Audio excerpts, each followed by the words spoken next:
नमस्कार दोस्तों। आज प्रस्तुत है पंचतंत्र की कहानी जैसे को तैसा। बहुत समय पहले धनीराम नाम का एक धनी व्यापारी रहता था। कुछ समय बाद उसे व्यापार में घाटा पड़ गया और वह कर्ज में डूब गया। धनीराम के दुख के दिन थे। हाथ पर हाथ रखकर बैठने से कोई लाभ नहीं, यह सोचकर उसने विदेश जाकर धन कमाने का निश्चय किया। अपना सब कुछ बेचकर धनीराम ने सारा कर्ज चुका दिया। सब कुछ बेचने के बाद उसके पास एक लोहे की भारी छड़ ही बाकी रह गई। यात्रा पर जाने से पहले धनीराम अपने मित्र लक्ष्मण के घर गया। धनीराम की कहानी सुनकर लक्ष्मण को बहुत दुख हुआ। उसने कहा, मित्र, मेरे योग्य कोई सेवा हो तो बताओ। धनीराम ने कहा, दोस्त, मेरे पास लोहे की एक भारी छड़ है। अगर तुम्हें कोई मुश्किल न हो तो मेरे वापस आने तक उसे अपने पास रख लो। बस इतनी सी बात। भला इसमें क्या है? तुम अपनी चीज़ निसंकोच मेरे पास रख सकते हो। तुम जब भी उसे वापस मांगोगे मिल जाएगी। धनीराम ने अपने मित्र को धन्यवाद दिया और उसका आभार मानते हुए अपने घर चला गया। लोहे की छड़ को लक्ष्मण के घर छोड़कर धनीराम विदेश यात्रा पर चला गया। कई वर्षों तक धनीराम ने देश विदेश की यात्रा की और जगह जगह जाकर व्यापार किया।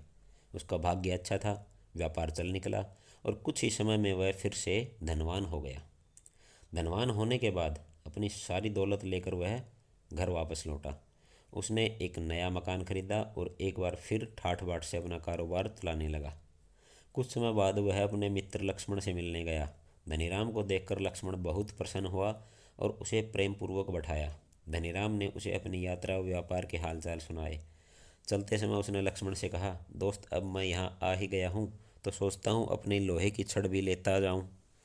धनीराम की बात सुनकर लक्ष्मण ने अपना सिर खुजाया और ऐसी सूरत बना ली जैसे कि बड़ा ही चिंतित हो। उसके मन में बेईमानी आ गई थी। वह जानता था कि छड़ को बेचकर अच्छा पैसा मिल सकता है। उसने धनीराम से कहा, भाई, क्या कहूँ, कुछ समझ नहीं आता। खबर कुछ बुरी है। मैंने तुम्हारी लोहे की छड़ गोदाम में रख दी थी। जब मैं गोदाम में देखने गया तो देखा दुष्ट चूहों ने सारी छड़ कुतर कर खा डाली थी। दुर्भाग्य से छड़ बाजार में भी मिलनी मुश्किल है, वरना मैं खरीद कर तुम्हें वापस कर देता।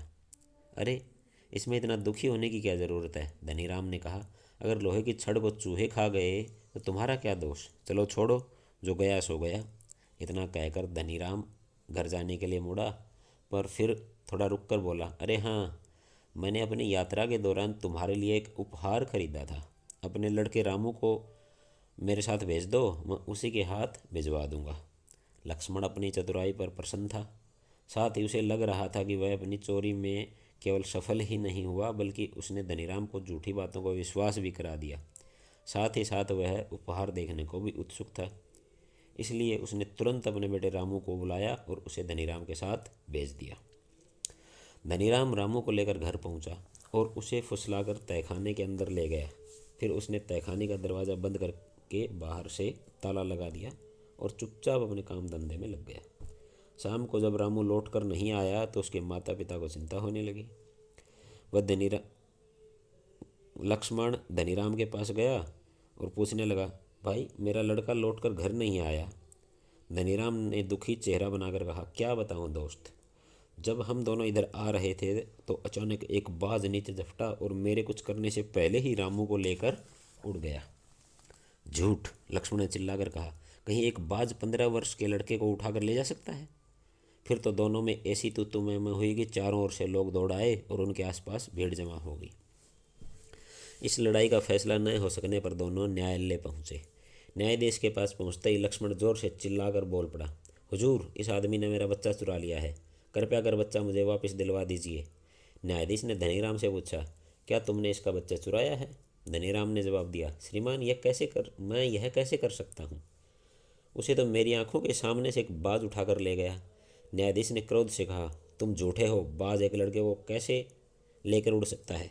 धनीराम ने कहा, हुजूर, अगर लक्ष्मण के गोदाम में एक भारी भरकम लोहे की छड़ को चूहे खा सकते हैं तो एक बाज लड़के को क्यों नहीं उठा सकता? यह सुनकर न्यायाधीश चकित तो हुआ ही, साथ ही वह धनीराम की पूरी कहानी जानने के लिए भी उत्सुक हो गया। धनीराम ने लोहे की छड़ का सारा किस्सा कह सुनाया। उसकी कहानी सुनकर न्यायाधीश ने लक्ष्मण को आज्ञा दी कि वह तुरंत धनीराम को उसकी छड़ लौटा दे और धनीराम से कहा कि वह लक्ष्मण को उसका बेटा वापस कर दे। इस फैसले से धनीराम और लक्ष्मण दोनों प्रसन्न हुए और उन्होंने खुशी खुशी न्यायाधीश की आज्ञा का पालन किया। धन्यवाद।